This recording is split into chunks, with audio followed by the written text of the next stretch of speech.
नमस्कार। 24 करंट विपक्ष बेदम देख रहे हैं आप। मैं हूं आपके साथ पूजा।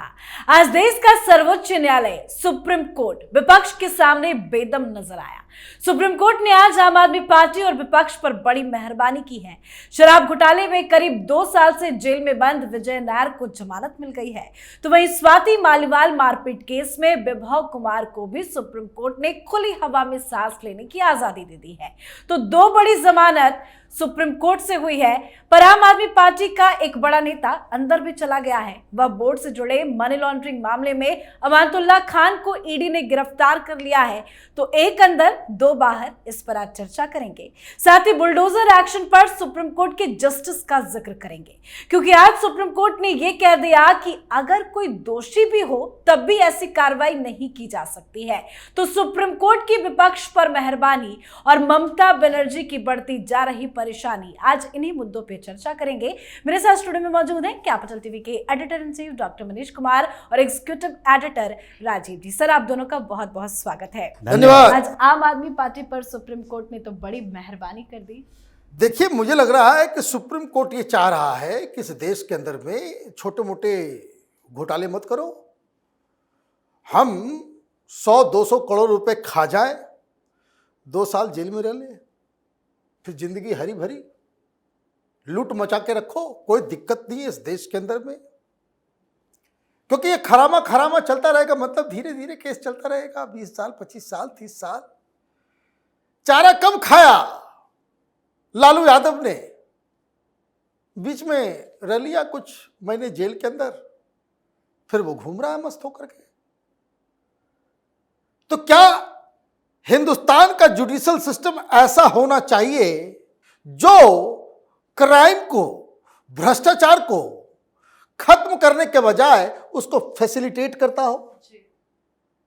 आप तो प्रोत्साहित कर रहे हो कि कोई बात नहीं, ठीक है कि कोई वो बेगुनाह होकर के बाहर नहीं निकला है, बरी नहीं हुआ है, लेकिन आपके कानून इस तरीके से हैं कि भाई मिनिमम 50% अगर आप उसके मिनिमम पनिशमेंट का आप अगर जेल के अंदर चले गए हैं तो ऑटोमेटिकली आपको बेल दे दिया जाएगा। Bail is a rule, jail is exception.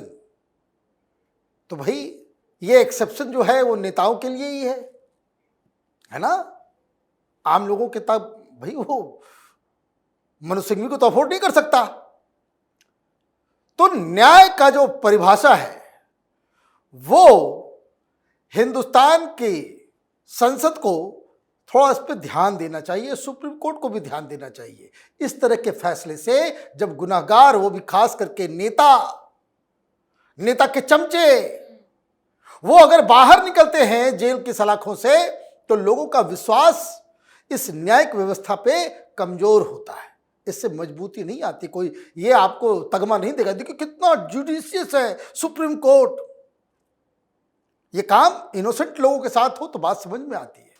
आप खुद ही कह रहे हो अपने जजमेंट में कि घोटाला हुआ है जी। भाई मनीष सिसोदिया को आपने बेल दिया, जब बेल रिजेक्ट किया था वो आपने कहा था कि भाई 338 करोड़ रुपए का जो साफ साफ दिख रहा है।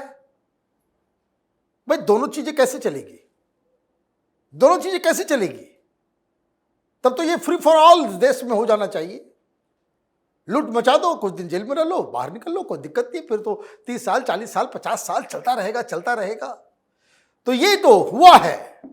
ये मुझे लग रहा है कि अब ईडी को कोई अलग स्ट्रेटजी अपनानी चाहिए, जल्द से जल्द सुनवाई शुरू होनी चाहिए। तो भाई सुनवाई शुरू कहाँ होगी? तो रॉ रेवेन्यू कोर्ट में सुनवाई होगी। उसमें आपने उसको कह दिया कि भाई ये गुनहगार है, ये लोग, घोटाला हुआ है, तो फिर ये हाई कोर्ट चले जाएंगे। फिर आपको जेल जो है वो एक्सेप्शन लगेगा, बेल जो है रूल लगेगा, फिर आप उसको छोड़ देंगे। फिर हाई कोर्ट में भी कह दिया गया भाई गुनहगार है, तो फिर उसके बाद सुप्रीम कोर्ट में आएगा और सुप्रीम कोर्ट में मामला चलता रहेगा। तो जब तक ये लोग बूढ़े हो जाएंगे तब तक ये शराब घोटाले का केस चलता रहेगा और माल दबा करके ये लोग ऐश मौज करते रहेंगे। बिकॉज सुप्रीम कोर्ट थिंक्स कि हिंदुस्तान में घोटाला करना आसान है, लेकिन हम आपको बेल दे देंगे, आपको जो है जेल में नहीं रखेंगे क्योंकि आप बहुत बड़े नेता हैं। लेकिन अगर इसके दूसरे पहलू को समझे तो उसमें तो हाईकोर्ट की कार्यप्रणाली पर सवाल खड़े होंगे, क्योंकि इन सारे मामलों में हाईकोर्ट से जमानत याचिका खारिज हो जाती है और जो सुप्रीम कोर्ट पहुंच जाता है उसे तो वहां से राहत मिल जाती है। ये तो लंबे समय से चल रहा है।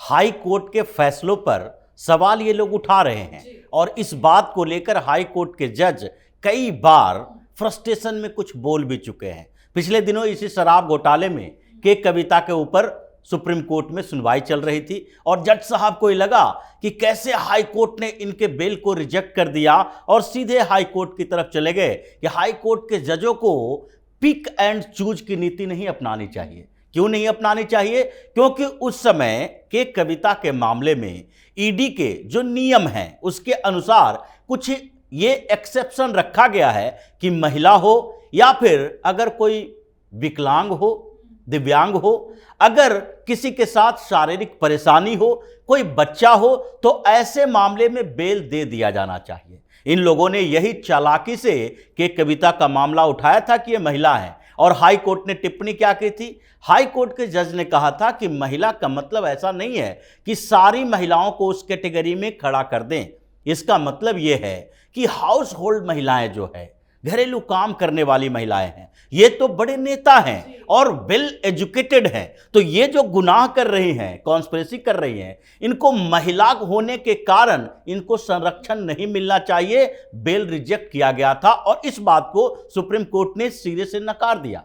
कहा कि नहीं, आप ऐसा नहीं कर सकते कि वो महिला है जो घरेलू है, वो महिला सामान्य है, ये पढ़ी लिखी है, ये ज्यादा चालाक होगी, इनके परेशानियां कम है, तो इस बात को आप नहीं निर्धारित कर सकते। महिला शब्द है तो महिला शब्द का उपयोग किया जाना चाहिए। एक बार नहीं हुआ, कई बार ऐसे मामले हुए हैं, जैसे तीस्ता सितलवाड़ का मामला हुआ, उसमें गुजरात हाई कोर्ट ने 405 पेज का जजमेंट दिया था उस समय, जब इनका बेल रिजेक्ट कर दिया गया कि सरेंडर करो जाके। सुप्रीम कोर्ट में मामला आया, सुप्रीम कोर्ट में क्या हुआ? पहले 2 जजों की बेंच बैठी 6 बजे के आसपास, और उसमें भी छुट्टी के दिन में। वहां पर सुप्रीम कोर्ट में यह फैसला ही नहीं हो पाया। दोनों जज कंफ्यूज थे, एक बेल के पक्ष में, दूसरे बेल रिजेक्ट करने के पक्ष में। लेकिन फिर 9:15 पर रात में फिर से 3 जजों की बेंच बनाई गई, क्योंकि दोनों जज फैसला नहीं कर पाए। यानी कि यह सुनवाई चलती रही तकरीबन 10 बजे तक और फिर 3 जजों की बेंच थी, तो 2-1 से फैसला हुआ।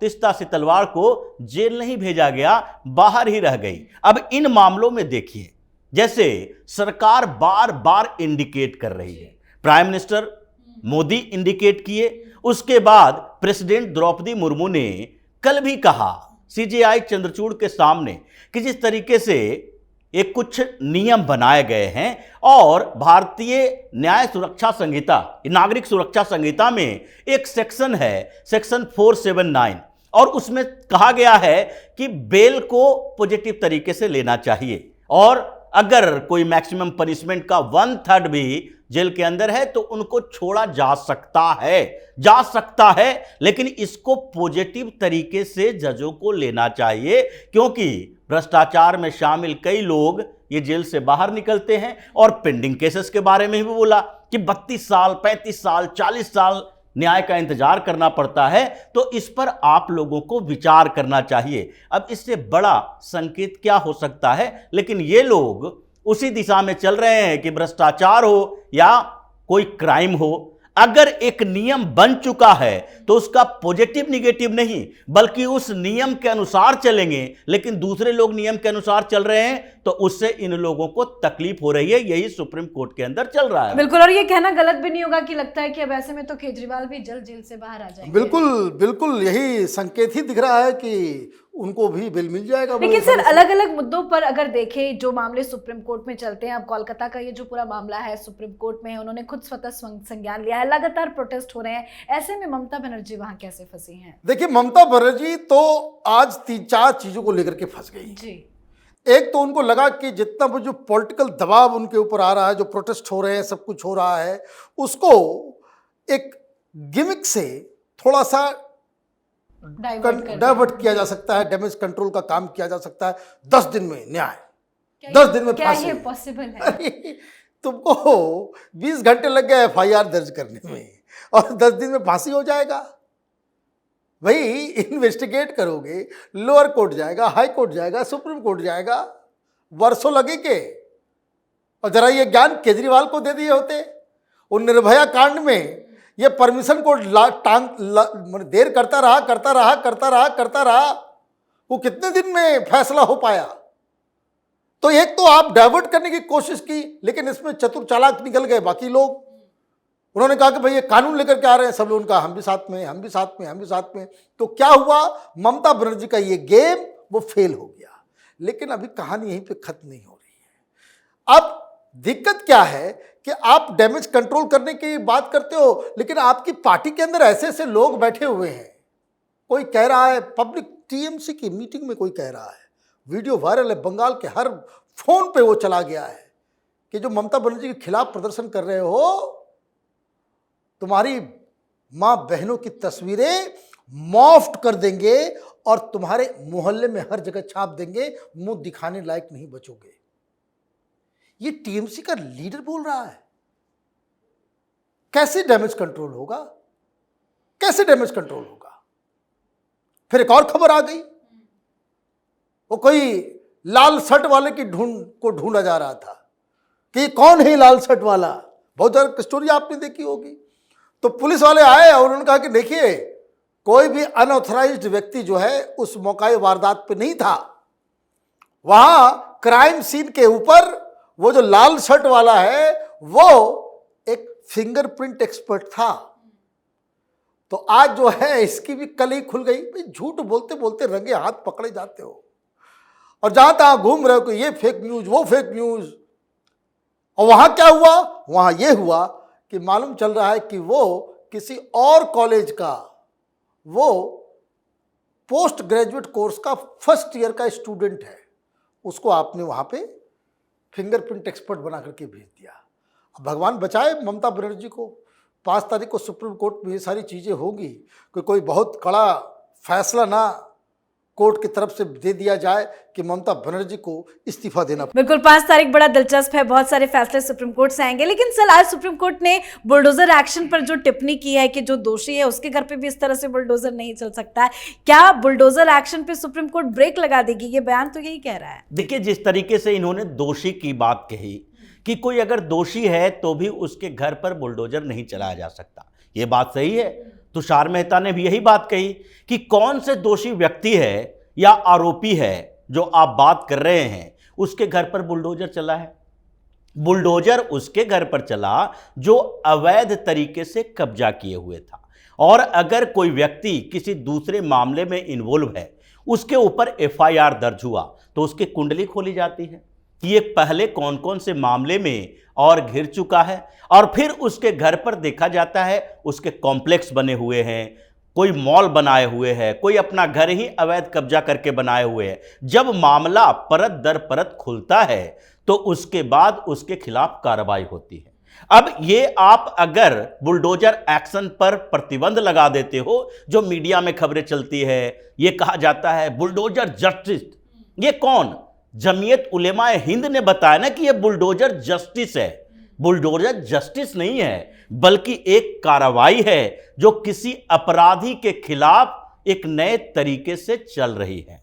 लोगों को लगता है कि अगर कोई अपराधी है तो उसके खिलाफ कार्रवाई होनी चाहिए, लेकिन सबसे बड़ी समस्या यह है कि जमीयत उलेमाए हिंद ही क्यों याचिका लेकर गई। और इस फैसले से जैसे ही जज साहब ने टिप्पणी की, बी.आर. गवई और जस्टिस विश्वनाथन के बेंच में मामला चल रहा है, और उसमें जैसी टिप्पणी आई कि आप किसी का घर नहीं तोड़ सकते, सबसे पहले कांग्रेस की तरफ से प्रतिक्रिया आती है। गोविंद सिंह डोटासरा जो प्रदेश अध्यक्ष हैं कांग्रेस के राजस्थान के, दूसरे गोविंद सिंह हैं मध्य प्रदेश नेता प्रतिपक्ष कांग्रेस के ही। ये सारे लोग कहने लगे कि नहीं नहीं, ये तो सुप्रीम कोर्ट ने बहुत बड़ी बात कह दी है। क्यों? क्योंकि मुसलमानों ने याचिका दायर की है और इन्हीं को सबसे ज्यादा डर लग रहा है। डर किसको लगता है? जो सबसे ज्यादा अपराधी होता है। ये अच्छे लोगों को घरों पर बुलडोजर तो नहीं चलेगा। और उत्तर प्रदेश के सारे लोगों ने उठकर, या फिर मध्य प्रदेश या राजस्थान जहां पर चल रहा है, वो सारे लोग सुप्रीम कोर्ट के सामने आके प्रदर्शन तो नहीं कर रहे। तो ये जो चोर हैं, लुटेरे हैं, अपराधी हैं, सालों से इन विपक्षी पार्टी के मुस्लिम तुष्टीकरण की राजनीति करने वाली पार्टियों ने इन लोगों को संरक्षण दे रखा है, वही आज खुश नजर आ रहे हैं, लेकिन इसकी कार्रवाई रुकेगी नहीं। आप एक फैसला दोगे, अलग से तरीके निकल जाएंगे, जैसे कावड़िया के मामले में हुआ है। और दूसरी चीज, एक चीज और है इसमें, अभी फैसला नहीं आया है, बस कमेंट आया है। और जज साहब के कमेंट से क्या निष्कर्ष है, मैं तो बोलूंगा कि भाई एक काम करते हैं फिर सारे लोग कि भाई जितनी सरकारी जमीनें हैं वहां पे हम लोग घर बना लेते हैं अपना, फिर कोर्ट में केस होगा। और सिविल केस जो है इन्हीं जज लोगों की वजह से देश में 40 साल से पहले वो सॉल्व होता नहीं है।